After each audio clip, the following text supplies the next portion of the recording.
Welcome to the Lock Sportscast, your weekly source for Locksport news and sometimes interviews. This is episode 67, recorded September 11th, 2021. I'm your host, Charles Current. In today's episode, multiple first picks, ASSA ABLOY to acquire Kwikset and Baldwin owner, attackers can disable some Wi-Fi security alarms, the Little Black Book of Lockpicking, Sparrows Disc Pick back in stock, man breaks into locksmith's warehouse 6 times, Culper Woodhull picks handcuffs and goes to prison, man breaks into homes using his parole card, meetups, sales, giveaways, and more.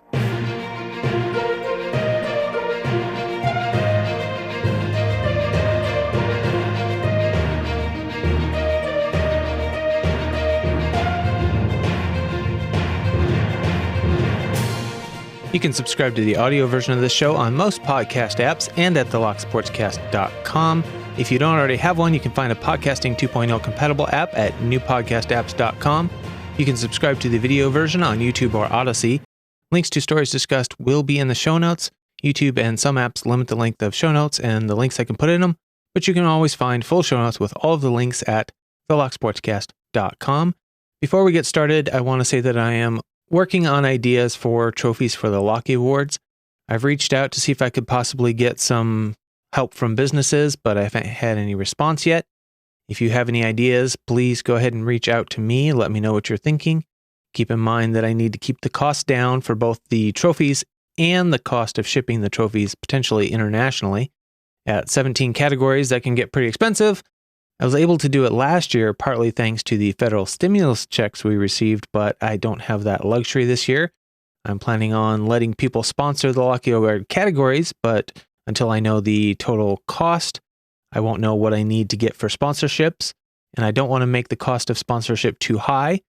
And also, since I will have to cover the finances for any categories that don't end up getting sponsored, I also don't want to make it too high. So, besides that, please go ahead and visit lockyawards.net, read the fact page to see what categories I have planned for this year, and start making lists of who you might want to nominate and what videos you want to link to. Thanks. First up in the news this week, ASSA ABLOY to acquire Kwikset and Baldwin owner. This same exact article was published in 2 separate sites, the Locksmith Ledger and Security Info Watch.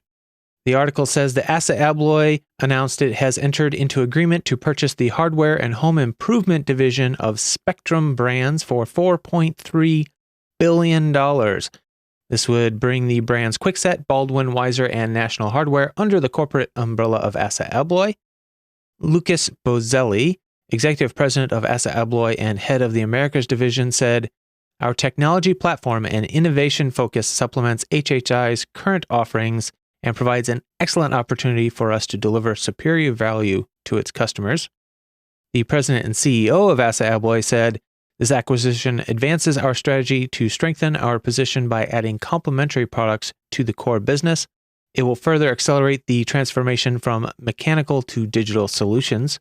Analysts say the combination of Kwikset and Baldwin with ASSA ABLOY's existing customer-focused product lines, such as those from Yale and August Home, would create a residential access control juggernaut. Patrice Samuels, senior analyst at marketing research firm Parks Associates, says the acquisition of Spectrum Brands hardware and home improvement division by ASSA ABLOY brings together the 2 leading door lock makers in terms of market share in the smart home industry.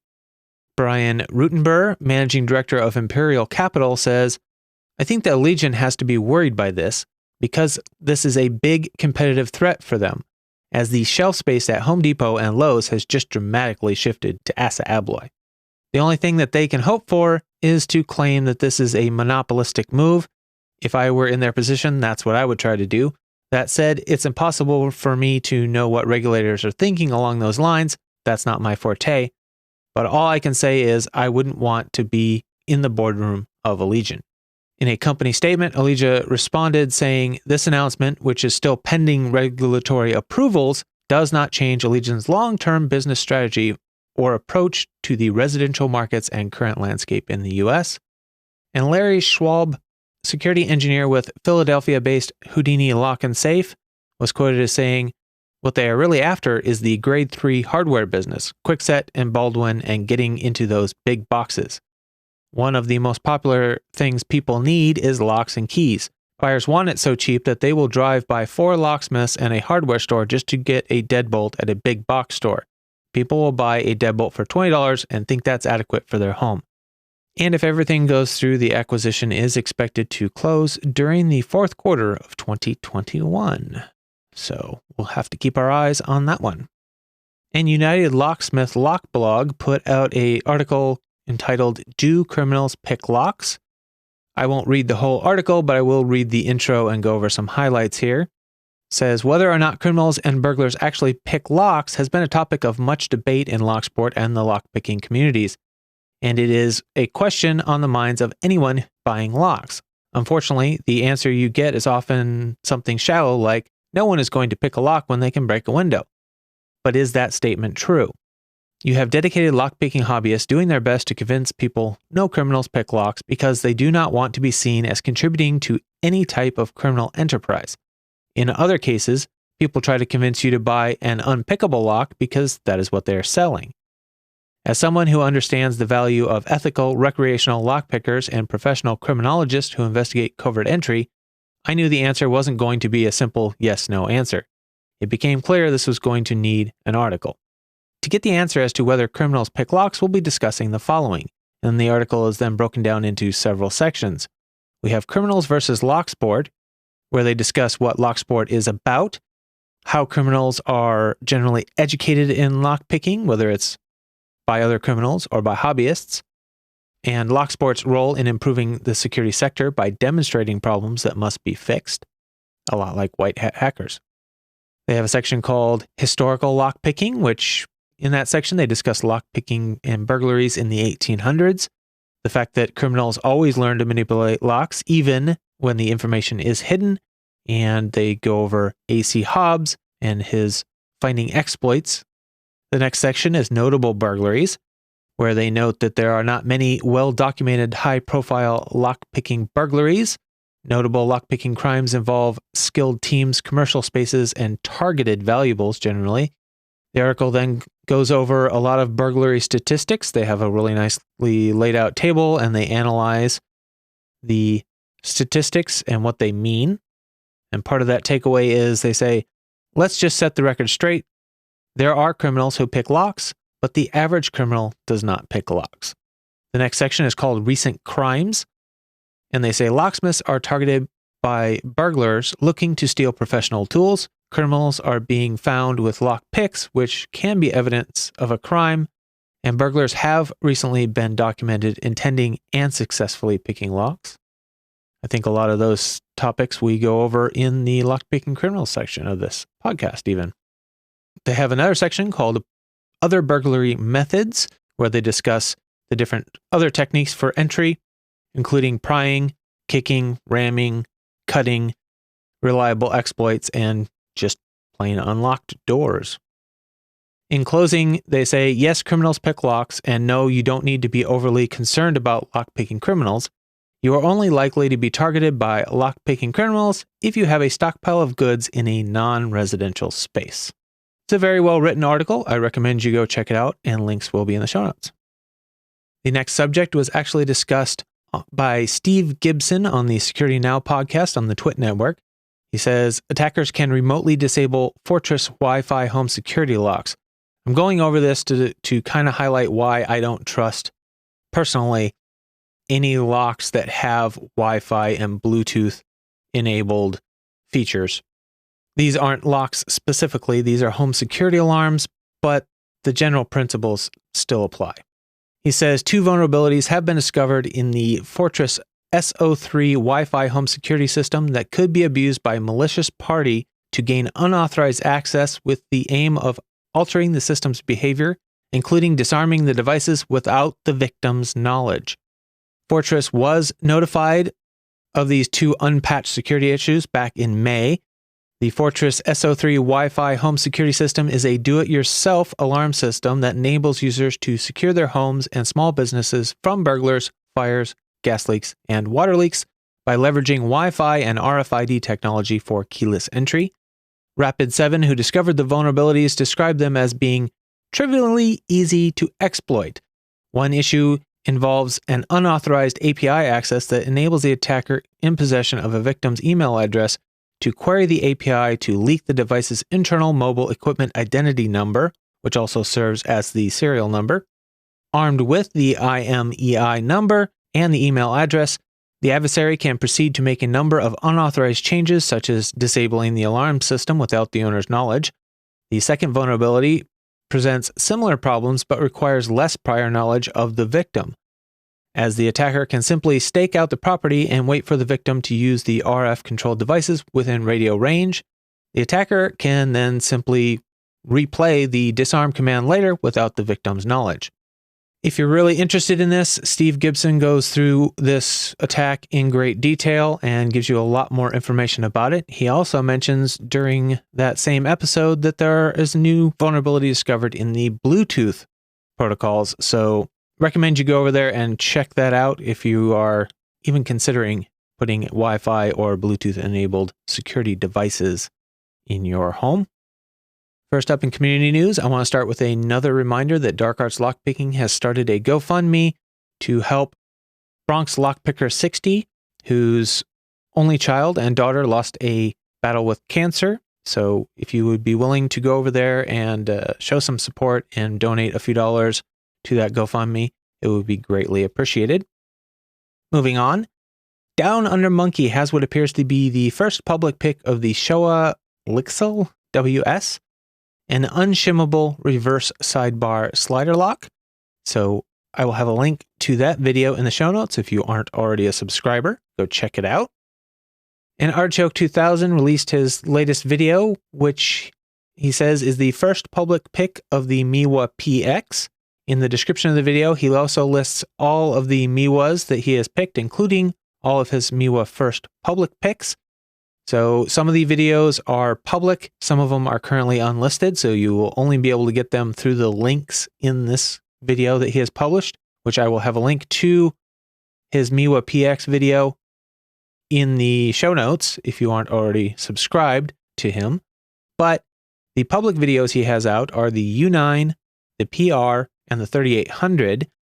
His unlisted videos, which he says will eventually be made into full analysis videos, are for the first public pick of the SR, a pick of the LB, first public pick of the UX, first public pick of the UR, and first public pick of the E6, as well as a pick of the DS. So very, very well done. By my count there, that's 5 first public picks on MIWA locks. That is a major accomplishment. So good going there, Artichoke. And Diggs of Lockpickers United and Digby Lock and Tool, the maker of the Alpha Lock, is now on Twitch. He is live streaming on a variety of topics, including picking locks and some of the process of making his Alpha Locks. If you don't know who Diggs is, check out the talk I had with him on the Lock Sportscast in an episode called A Conversation with Diggs. That was my 6th interview episode. I will have links to Diggs' Twitch channel in the show notes, as well as a link to the Conversation with Diggs podcast episode. And we have an update on Brummie's Corbin, which is currently in the possession of Starry Lock. He has made all of his attempts and will be choosing the lock's next victim this week. So head over to his last video on the lock, link in the show notes, of course, and follow his instructions if you would like a chance to be the next recipient. Over on Twitter, in a tweet by Miko Tweets from 2016, there was a link to the Albloy Classic Lockpicking Manual by Matt Smith, also known as Hux or Huxley Pig, and I will have a link to that in the show notes because this is an amazingly useful reference if you are thinking about picking Albloy Classics, which, by the way, if you do with your own tool, currently counts as a black belt lock. It's one of the ones I picked, and I really, really enjoy that lock, so recommend you go check out that link, maybe download a copy of the manual for yourself. And as we move on to the videos section, we have a video by Matt Smith or Hux called Tokoz Pluto, picked using Albloy Classic 3-in-1. Thanks to LockNoob for the loan of the lock. In the description of the video, he says, Tokoz decided to put their zero driving disc somewhere in the middle of the disc pack with this lock, which gave me a good excuse to make the tool I had designed a long time ago in order to beat Albloy's next logical modifications to the Classic. A bit like Physec Chess, I released the Able Eater tool with the intention of already having the solution to the fix ready to go, keeping several moves ahead of my game. Problem was, Albloy never did a thing with the Classic, which was an outrage in my opinion. It is the lock that Albloy have built their whole empire on, and it deserves better than to simply be left to fade away into obscurity, as all and sundry subvert its security and pick it with impunity. So anyway, I will have a link to the video in the show notes. It is a really cool tool with two picking heads on either side of a center tensioning head, so that you can actually tension on any disc and still be able to pick the other discs in an Albloy Classic design with that half moon shaped keyway. Hux's tools are always very, very interesting and very well designed. Good video to check out. Another video I enjoyed watching this week was by Wow Amazing Work on YouTube. The video was entitled 100 Years Old Technique Locksmith Made Lock with Very Basic Tools.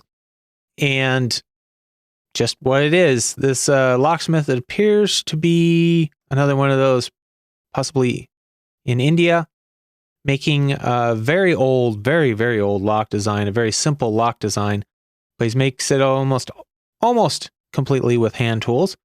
And another one of those videos that was a little bit difficult for me to watch, being an environmental health and safety employee and seeing the potentially very dangerous techniques being used in some areas, including he tacks some pieces together with an arc welder, but he doesn't have any protection on whatsoever. No gloves, no glasses, safety glasses, no nothing. So anyway, if you've ever done arc welding, then you understand why that makes me cringe a little bit. But still, it was a very interesting video to watch somebody make a lock almost completely by hand. It's very, very labor intensive. I don't know how he can make money doing that with as much time as it takes. And then Rune shared a video with me called Tape Cutting Attorney, which is a very funny little lockpicking lawyer parody video. I won't even really try to describe it because it's a very simple, very short video, but he does an excellent job of mimicking the speech style of lockpicking lawyer and the video presentation style. Very well done, and I recommend you check it out. It's quite funny. And now we'll move on to meetups, and thank you to Holly for a few new additions to the list. First up, we have Lockfest 2021 taking place September 25th through the 26th at the Hotel Thermal in the Czech Republic. Then we have ShellCon, which is an InfoSec conference, but does have a lockpicking village component. That is October 8th and 9th, and it is virtual at shellcon.io. SaintCon, October 18th through the 22nd at the Utah Valley Convention Center in Provo, Utah. Lockpicking Lawyer is currently scheduled to be a keynote speaker, and if you go by there, be sure to stop by and say hi to Rubber Band, as it sounds like he's heading out there with some of his products, so please stop by and say hi. And the Master Locksmith Association Expo 21 is October 22nd through the 24th at Telford International Centre in Telford, UK. And last but not least is Lock Camp, going on from November 12th through the 14th at Lockhart State Park in Lockhart, Texas. Links to all of the meetups will be in the show notes in case you want to check them out and possibly attend some.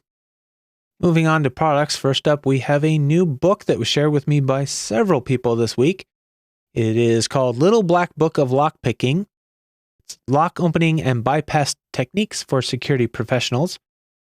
And from the Amazon website, it says, this book will teach you the best techniques to pick locks, use bump keys, bypass a padlock, or even create a key by impressioning. Whether you are curious about these techniques you see in movies and series, or you work as a pen tester, a locksmith, or an operator in the law enforcement agency, you will find in this book the basics and the useful tips and tricks to open the majority of doors, and especially without breaking anything.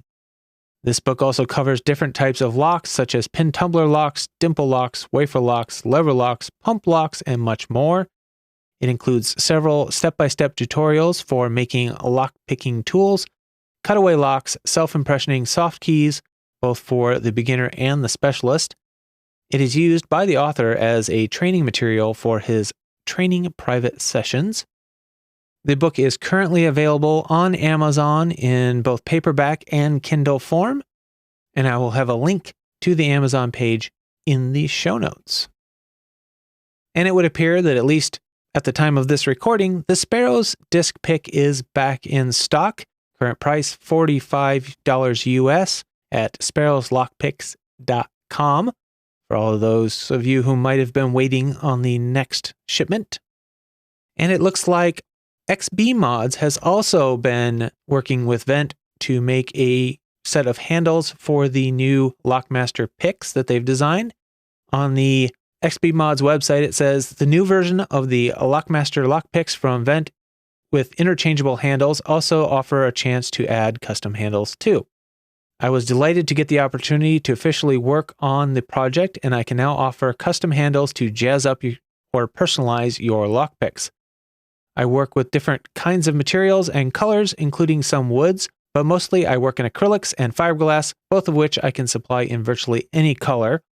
All of these materials and color combos can also be engraved with personalized text up to 12 characters, including spaces. And they are also having a giveaway running for 2 of these handles. More about that in the giveaway section at the end of the show.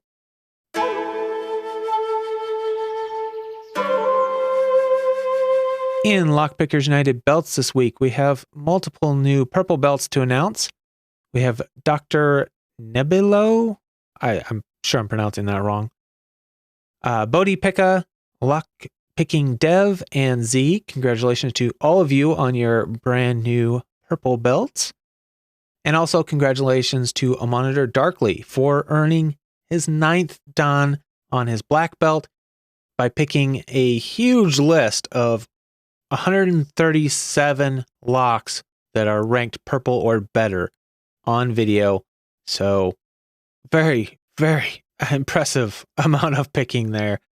You can check out his channel on YouTube, A Monitor Darkly. I will try to remember to put a link in the show notes. I hadn't actually set that up beforehand, but I will try to remember to put that in before I publish. For anyone not already familiar with the Lockpickers United belt system, there are links in the show notes to the official rules page, as well as some videos that explain how the system works in case you don't want to read all of that. And now it's time to say thank you to the people that made this episode possible. I would like to start by saying thank you to Bob B, also at BBTellPicks on Instagram or BBTellPicks66 on Reddit, I believe, for his generous donation of $91.10 and one of his 9/11 commemorative locks. He said, "Great show, and thank you for the incredible opportunity to be part of this very special community. Hope you get the lock soon. Looking forward to hearing your black belt story, as I sense that it may have been achieved." So I just want to say a special thank you to Bob, who has been very generous with his donations and for the beautiful 9/11 commemorative lock. I really, really appreciate it, and it means a lot. So thank you. And with that, Bob B will be listed as the executive producer of this episode. Other producers of this episode are the Patreon subscribers. We have Medler, Pandafrog, Michael Gilchrist, Starrylock, Williams Brain, Dave to be Deciphered, Pat from Uncensored Tactical, PH Picker, 3 Raccoons and Coat, Sherelle, Patty Cakes, Dr. Hogmaster, Clayton Howard, also known as Cool Tune, Mog, John Locke, Rat Yoke, Mr. Picker, Cranky Lockpicker, Real Tater. Chief content producer for this episode, probably not a surprise, it's going to be Terrell, also known as Anthony on Twitter. Other content producers for this episode are Albert LaBelle, Artichoke 2000, Average Joe, Culper Woodhull, Dark Arts Lockpicking, Good Guy, also known as B&E A to Z, Holly, HV Logic, iFisk, Jeff Moss, Jimmy Longs, Joshua Gonzalez, Lock Kraken, Pocket Woman, Pyrolock, Rune, Sec Philomath, Starrylock, Tony Verley, and Vent. Thank you to all of you for all of your support. And just remember that this show is only possible because of all the information and support shown by all of these people. So if you value the podcast, please help support it by also sending in your news, links, events, giveaway information, anything you have that's Locksport related that you think the community might benefit from knowing. You can send all that information to podcast@thelocksportscast.com or any of the other methods listed in the show notes or at thelocksportscast.com/contact. Don't forget to share the podcast with your lockpicking friends in person or online. Either way works. You can leave a review on your favorite podcasting platform if they allow that, or leave a comment and a thumbs up on YouTube. Always greatly appreciated. You can find all the ways to subscribe to the podcast at thelocksportscast.com/subscribe. If you would like to support the show financially, you can donate on PayPal or subscribe on Patreon. If you do subscribe on Patreon, you get a private RSS feed link that will allow you to get the audio version before the normal release. I try to get that out about a day ahead of time. It's basically whenever I finish editing it. That's about the only benefit you get by subscribing on Patreon, so I try to keep that going. You can find all the different ways to support the show at thelocksportscast.com/support. If you support the show with donation or information, I will give you a shout out in the show and a credit in the show notes. And moving on to a quick update on the state of the podcast, I'm changing the Journey to Black Stories idea into a general Locksport Journey Stories idea. There's a lot more interesting stories probably out there in the Locksport community of people's journeys that haven't made it to Black Belt, and really, I want to hear them all. So if you have an interesting story about your journey in Locksport, be sure to send it in and just keep it no politics, no religion, no drama, a reasonable length so that it doesn't take up too much time. Try to keep it to 5 minutes or less would be good, and I will share it on the show. I will also share other feedback if asked to, as long as it meets all the aforementioned rules. Feedback can be sent to the podcast@locksportscast.com or any of the methods in the show notes, or at the locksportscast.com/contact. And for our locksmith story this week, it's actually a combination of a locksmith and a criminal story from News Channel 3 out of Memphis, Tennessee, written by Melissa Moon. We have man accused of breaking into locksmith warehouse 6 times. Evidently, a chain link fence topped with razor wire and a deadbolt wasn't enough to stop someone intent on getting inside the locksmith storage warehouse 6 times in 1 week. Police say the burglar was caught on camera breaking into Town & Country Locksmith Storage Building. Bo Bozy, the owner of Town & Country Locksmith, said that he broke in on Wednesday, Thursday, Friday, Sunday, Monday, and he broke in twice in 1 day. Bozy said the burglar cut a hole in the fence to get onto their property and into the warehouse where they store safes and other things. He said he left with some big items.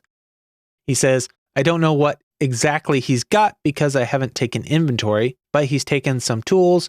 He stole 2 motorcycles.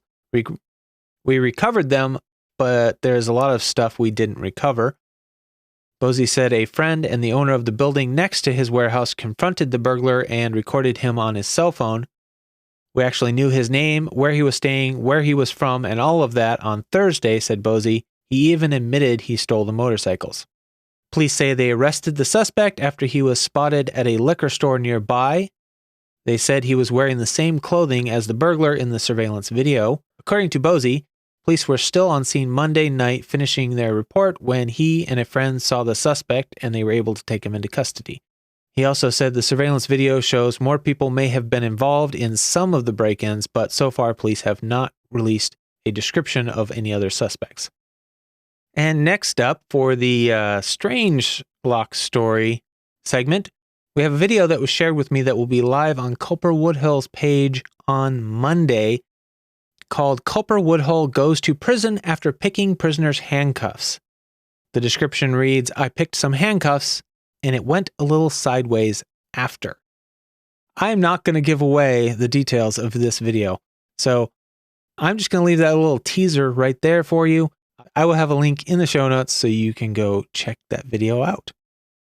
In the regular lockpicking criminal news section, this next story was sent in by iFisk.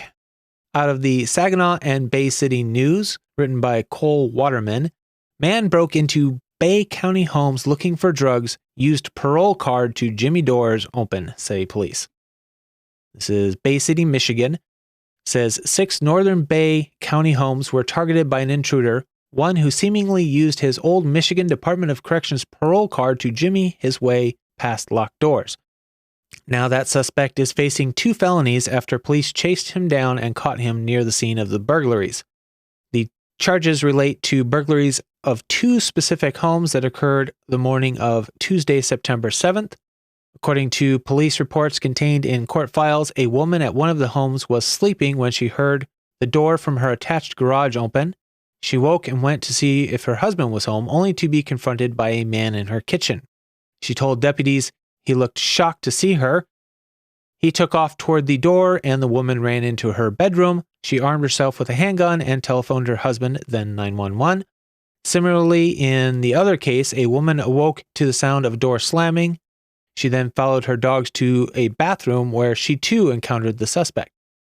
The woman asked what he was doing in her house, prompting him to repeatedly apologize.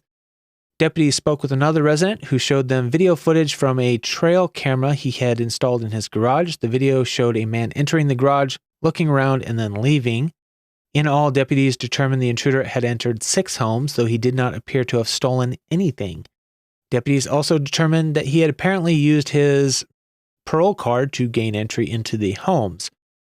Witnesses described the intruder as wearing a yellow reflective shirt or vest and riding a blue bicycle. Deputies soon spotted him running out of a ditch towards some nearby woods. Deputies and a police canine unit chased the suspect, eventually catching and arresting him. Placed in a patrol vehicle, he initially denied breaking into any houses, but later he told one deputy, "If you let me have a cigarette, I will tell you all the houses I went inside of." Interviewed back at headquarters, he said that he had a drug addiction and had been using for about 10 years. He said he used fentanyl that morning and thereafter blacked out. Pressed about the home invasions, he told deputies he, quote, had no idea that he was scaring anyone. Asked by investigators about one homeowner catching him going through a medicine cabinet, he said he was looking for pills. He denied looking for anything else like money or guns. He said that he did not specifically recall all of the houses he had allegedly entered. Shown a photo of the intruder inside the garage, he agreed that it was him. The suspect had previously served prison time for 2 convictions of second-degree home invasion. Those crimes occurred in June 2014. He was sentenced to 42 months to 15 years. The Michigan Department of Corrections discharged him in December of 2019. Our next story is out of Hutchinson, Kansas. The Hutchinson News, written by John Green, is entitled 4 Arrested Outside Hutchinson Residence Where They Went to Attack the Owner in a Drug Dispute. 4 men who went to a Hutchinson residence to beat up the home's occupant over a drug dispute, as well as the resident who was the intended target, were arrested by Hutchinson police overnight. Police booked the first 4 on suspicion of aggravated burglary of a dwelling. The other was arrested on possession with intent drug charges. It continues, officers responding to the home on a report of burglary in progress early Thursday morning found the 4 men hiding in a corner of the property behind an air conditioning unit, according to the arrest affidavit. The affidavit also stated that one of the suspects had received an amount of marijuana from the resident with the understanding he would pay for it after he sold it. When he failed to pay, he was allegedly threatened. The magistrate judge, Daniel Gilligan, was quoted as saying, "You decided to take 3 friends to teach Mr. Cullison a lesson by beating him up. You had surgical gloves with you, and the members of your party all had surgical gloves. You had a backpack in case your clothes got bloody, and you had a lockpicking kit." Judge Gilligan found probable cause for the 4 men's arrest and continued detention. The first suspect to appear before the judge admitted to their intent of attacking the resident. He argued with the judge, however, over whether there was a probable cause for a burglary charge. He said, quote, "We were there literally to beat him up. There's no proof to show we broke into his house. All the video shows is us knocking on the door and standing there. None of us were breaking into the house. I was there to try to settle a beef. I don't know why I'm charged with burglary." The judge replied, "If you attempted to get into an occupied dwelling, that is what burglary is. And whether the dwelling was occupied, whether or not the state can prove that beyond a reasonable doubt, is not for trial today. This is just a probable cause hearing." Police also arrested the resident after Officers responding to the call found several items in his residence indicating drug distribution was occurring, including more than 25 grams of marijuana, between 10 and 100 dosage units of suspected hallucinogens, packaging materials, and digital scales. Drugs are bad. You shouldn't do drugs, okay? For sales this week, we have basically the same ones as last week. Vent has a sale on the new Lockmaster Picks. It says limited time 10% off, discount code LOCKNOOB10. I'm told it is good through the end of the month. Law Lock Tools has 20% off their new Ridgeback set with the code Ridgeback20. 3DLocksport.com, 10% off with the code LSCast10. Mako Locks, 15% off with the code BuyMako. And uklockpickers.co.uk, 10% off with the code GIFT. In giveaways, we will start off with the new giveaway by Vent, giving away handles for their new Lockmaster Lockpicks created by XBmods. That is another Gleam.io giveaway. I will have a link in the show notes. Also, they are still doing the giveaway for 2 custom handles from Rat Yoke for their Lockmaster Lockpicks. That also on Gleam.io, and a link will be in the show notes. Secphilameth has his 100 subscriber giveaway. Went over that last week. I won't reiterate too much of it here. Albert LaBelle subscriber appreciation giveaway is still running for a few more days after you see this, so be sure to check it out. That one ends on September 15th. Lock Kraken has his Kraken September giveaway that is still running. Link in the show notes. CLK Supplies, their hashtag LockBoss giveaway runs every week. Link in the show notes. And I hopefully have a couple of days off to do my live stream for the Lock Sportscast giveaway this week. And in that, you can win a $20 gift code for hooligankeys.com or one of my custom Packlock 100As. Remember, this show is only possible because of all the support that I get from the community. So please remember to send me in any information you have that's Locksport related that you think the community would benefit from knowing or would just enjoy knowing. Send it to me, podcast@thelocksportscast.com, or any of the methods listed in the show notes, or at thelocksportscast.com/contact. And thank you very much for all the support that you've all showed me this whole time. Just remember to keep it legal.